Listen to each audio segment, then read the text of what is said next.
Voice of আমেরিকার সঙ্গে আলোচনা করতে গেলে এখন তো হয়েছে ইউনূস আমাদের সরকার প্রধান। আমরা তার সাথে আছি। আমরা চাই সে আগায় যাক। কিন্তু তিনি যদি তার কারণে সমালোচিত হন, আমরা কি করব? উনি বলেছেন রিসেট বাটন।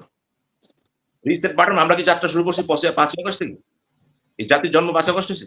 আমি ডক্টর ইউনূসের কাছে করজোড় নিবেদন করব। বিতর্কিত কোনো বিষয়ে আপনি হাত দিয়েন না, মন্তব্য করতে চাইেন না। তাহলে মানুষ সন্দেহ করবে এই আন্দোলনের সাথে আপনার কোনো সম্পর্ক ছিল।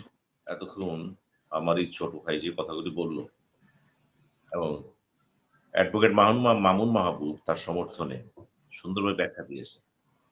কিন্তু প্রশ্ন হলো এত বড় একটা বিপ্লব হয়ে গেল। বিপ্লবের পরপর যা হচ্ছিল সেটা হচ্ছে না। আমি এইজন্যই বললাম যে আমি কিন্তু এটাকে বিপ্লব বলছেন ভালো কথা। বিপ্লব হয়েছে। বিপ্লবের পরে কিন্তু আবার সেম কাঠামো রয়ে গেছে। মানে এই কাঠামো রেখে যারা বর্তমানে বড়, বড় কথা বলছেন, ভাব দেখাচ্ছেন, আমি তাদেরকে বলব যে আপনারা বিপ্লবের মিনিংটা ব্যর্থ করে দিয়েন না। বিপ্লব উত্তর যে সংস্কারমূলক সরকার এসেছে এবং এই সংস্কারমূলক সরকার বিভিন্ন সেক্টরে যেগুলো অন্যায় অবিচার ছিল সেগুলো তো রোধ করতে পারছে না। কারণ আওয়ামী লীগের যেহেতু ১৭ বছরের শাসন, এই শাসনের ফলে এতটা ডিপ রুটেড এটা একদিনে সম্ভব না। এটা সম্ভব ছিল তখনই বিপ্লবের সাথে, সাথে যদি আপনি বলতে পারতেন, আমরা কিছু পদক্ষেপ নিলাম। ১ম পদক্ষেপটা কি? ১ম সংবিধান স্থগিত করলাম। স্থগিত করলাম। একটা বৈপ্লবিক সরকার গঠন করলাম সব দলকে নিয়ে এবং রাষ্ট্রপতির পদটাকে আমরা ডক্টর ইউনূসকে দিয়ে দিলাম। পাশাপাশি সাথে, সাথে আওয়ামী লীগকে আগামী ১০ বা ৫ বছরে ব্যান করা হবে। ওইটা ছিল বৈপ্লবিক সরকারের কাণ্ড। যেহেতু এটা হয় নাই, এখন আমার এই ভাই যে কথাগুলো বলল দুঃখে সে তো নির্যাতিত আহত হয়েছে। যে ট্রিটমেন্ট সে পেয়েছে সামরিক বাহিনীর কাছে এবং যে বেসরকারি পর্যায়ে পার্থক্য সে দেখালো। প্রশ্ন হলো এগুলি চলবে। এগুলি মামুন মাহবুব যত কথাই বলল, রবি ভাই কথা থামবে না। কারণ আপনি কিন্তু আসল জায়গায় হাত দেননি তো। এগুলো আর সামনে বাড়বে। এত বাড়তে থাকবে যে সামনে দেখবেন অনেক কিছু ওলটপালট হয়ে গেছে। আমি কিন্তু এখন আশাবাদী হচ্ছি অনেক কিছু। কারণ এখনো দেখা যাচ্ছে সেই 82 বেসতে আইনে সচিব করা হচ্ছে। কি এরূপ প্রেশার, কি এরূপ লবি? রাষ্ট্রে কি লোক নাই? যে আপনি এত পিছিয়ে যেতে হবে কেন? আবার তো বাতিলও করতেছেন তাকে। এই যে ইনডিসিশন কারা কাজ করতেছে এগুলো?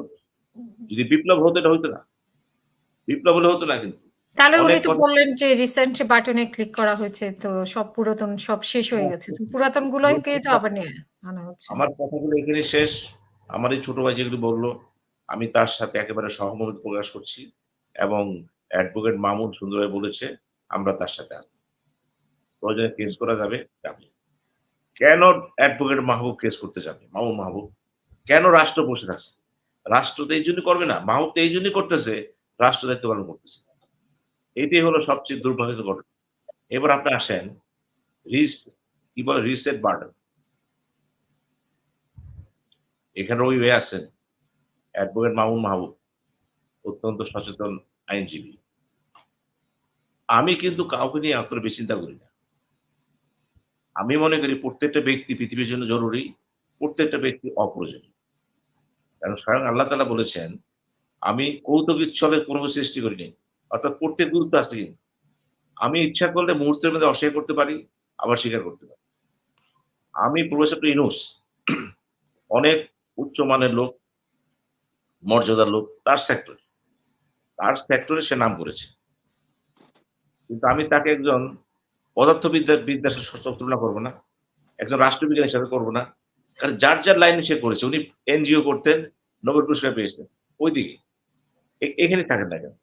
আমি তাকে অতি মহামানব বানাবো না এবং প্রয়োজনে তাকে ভাবটা দেখা যাচ্ছে যে আমাদের দেশে যে চামচাবৃত্তি হয় যেটা, আমরা নেতাকে দেবতা বানায় ফেলাই। এখন ডক্টর ইউনূসকে ঘিরে কিছু চামচা সৃষ্টি হয়েছে। তারা তাকে ভুলের ঊর্ধ্বে নিয়ে যাচ্ছে এবং এমনভাবে করতেছে চিন্তাই করে যাচ্ছে। কেন এটা বলা হলো? তিনিই বলেছেন। মাস্টারমাইন্ড কনসেপ্ট তিনি এনেছেন কিন্তু। মাস্টারমাইন্ড যেখানে থাকে রবি ভাই, অ্যাডভোকেট মামুন, এই যে আমাদের ভাই আন্দোলনে ছিল। মাস্টারমাইন্ড মানে কি? অর্থাৎ পরিকল্পনা। তার পরিকল্পনা সব হইছে। এখন তার পরিকল্পনা কি টিভি ধ্বংস হইছে? মেট্রো ধ্বংস হইছে? পুলিশ অফিসে লুটপাট হইছে? বুঝতে হবে কিন্তু এগুলো। মাস্টারমাইন্ড এর কারণটা কি? ওরা যেহেতু বলছেন আপনি বিপ্লবে কিন্তু একটা সাইড থেকে ধ্বংস করে দাও। সব শেষ করে দাও, বিকল করে দাও। তাহলে এটা কি মাস্টারমাইন্ড প্ল্যানে ছিল? আমরা জানি না, ভবিষ্যৎ কথা বলবে। ইতিহাসবিদ তো আছেন। হয়তো আমি বলতে পারলাম না, রুইয়া বলতে পারবে না, মামুন বলতে পারবে না। কেউ নাকি ভবিষ্যতে বলবে। সবচেয়ে দুঃখজনক হলো ভয়েস অফ আমেরিকার সঙ্গে আলোচনা করতে গেলে এখন প্রফেসর ইউনূস আমাদের সরকার প্রধান। আমরা তার সাথে আছি। আমরা চাই সে আগায় যাক। কিন্তু তিনি যদি তার কারণে সমালোচিত হন, আমরা কি করব? উনি বলেছেন রিসেট বাটন। রিসেট বাটন, আমরা কি যাত্রা শুরু করছি ৫ই আগস্ট থেকে? এই জাতির জন্ম ৫ই আগস্ট হইছে? তার মানে কি আমরা বলতে পারি যে ইউনূস সাহেবের জীবনে এই ৮৪ বছর বয়সে আগে যা ছিল সব বাদ। যদি শপথ নিয়েছেন নতুন জীবন, আগের জীবন সব বাদ। অর্থাৎ ধরুন আপনি নোবেল পুরস্কার বিজয়ী না। আপনি নোবেল পান নাই। সব বাদ। আপনি কি সরকার প্রধান হয়েছেন? এটা তো না। এই সমস্ত হেঁয়ালি কথাবার্তা যদি আমাদের চিফ অ্যাডভাইজার বলে, তাকে বুঝতে হবে ১৮ কোটি দেশের লোক কেউ না কেউ তো চিন্তা করে বলবে। না, ইতিহাসটা কিন্তু খুব করুণ না। ডিলিং করা যাবে না কিন্তু। রিসেট মানে আপনি বলতে পারতেন একটা বাটন, নতুন একটা বাটন চাপ দেওয়া হয়েছে এবং পুরনো যাওয়া যাবে না। আরো বলেছেন পুরনো বাদ দেন। পুরনো বাদ দিলে তো ডক্টর ইউনূসই থাকে না। উনি তো নোবেল পুরস্কার পেয়েছেন বাংলাদেশের গ্রামীণ ব্যাংক। তো গ্রামীণ ব্যাংকের জন্ম হয় না। গ্রামীণ ব্যাংকও থাকে না, ইউনূস সাহেবও থাকে না, আমরাও থাকি না। এটা কি হয়? না। জি। তাকে শেষ ভবিষ্যতে পর্যন্ত। কথাবার্তা বলতে হবে কিন্তু সামনের দিকে তাকে। আমি বলছি তার মাপের লোক যখন কথা বলবে, তার আন্দাজে কথা বলতে হবে। এই কথাগুলো নতুন প্রজন্ম কিন্তু আলোচনা করা শুরু করে দিছে।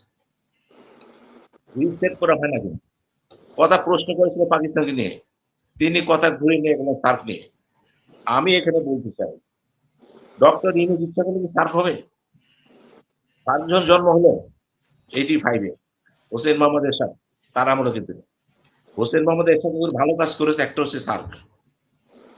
সার্ক, এই সার্কের জন্মের পরে কিন্তু তখন আলোচনা সাপেক্ষে করা হয়েছিল, এখানে দ্বিপাক্ষিক বিষয়ে আলোচনা হবে না। সব দ্বিপাক্ষিক। খেয়াল করবেন। এখন প্রফেসর ইউনূস কি সবকিছু উল্টায় দিবে? রিসেট করবে সবকিছু এখানে? এখানে তো ভারত পাকিস্তান আছে। ভারত পাকিস্তান কি প্রফেসর ইউনূসের কথা সব মেনে নেবে? না। উনি শুরুতেই কিন্তু অসম্ভব কাজে হাত দিয়েছেন কিন্তু। আমরা চাই না তিনি এখানে হাঁটেন। আপনি মোটামুটি ফরেন পলিসি জটিল জায়গায় যেয়েন না। আপনি বরং নির্বাচনটা দিয়ে আপনি দ্রুত আপনার জায়গায় আপনি চলে যান। জাতি মনে রাখবে। যদি সার্ক নিয়ে আপনি সময় নষ্ট করেন, তাহলে বিশ্ব রাজনীতির বিতর্কের সৃষ্টি হবে কিন্তু। এবং এর কোন কারণে পাকিস্তান ভারতের বিরোধিতার কারণে পারবেন না। বিশেষ করে ভারতের জন্য পারবেন না। কারণ আপনাকে মনে রাখতে হবে এই সার্কের বিপরীতে কিন্তু সাব রিজিনাল সৃষ্টি হয়েছিল। এগুলো হয়েছিল তো। ৪-৫ টা হয়েছে তো। বিবিএন এটা সাব রিজিনাল কিন্তু। এগুলো বিমস্টেক। চিন্তা করে না কিন্তু। আমরা সেজন্য বললাম হঠাৎ করে কথা বললে হবে না। কথা বলতে হবে ইতিহাসের ধারাবাহিকতা কি আছে। আমি মনে করি সার্ক নিয়ে তিনি যখন আশাবাদী হয়েছেন এবং তিনি বলেছেন, তার সাথে তো কথা হয়েছে শ্রীলঙ্কার সাথে, নেপালের সাথে উল্লেখ করেছে কয়েকটা দেশের কথা। এই ধরনের কথাবার্তা হতেই পারে।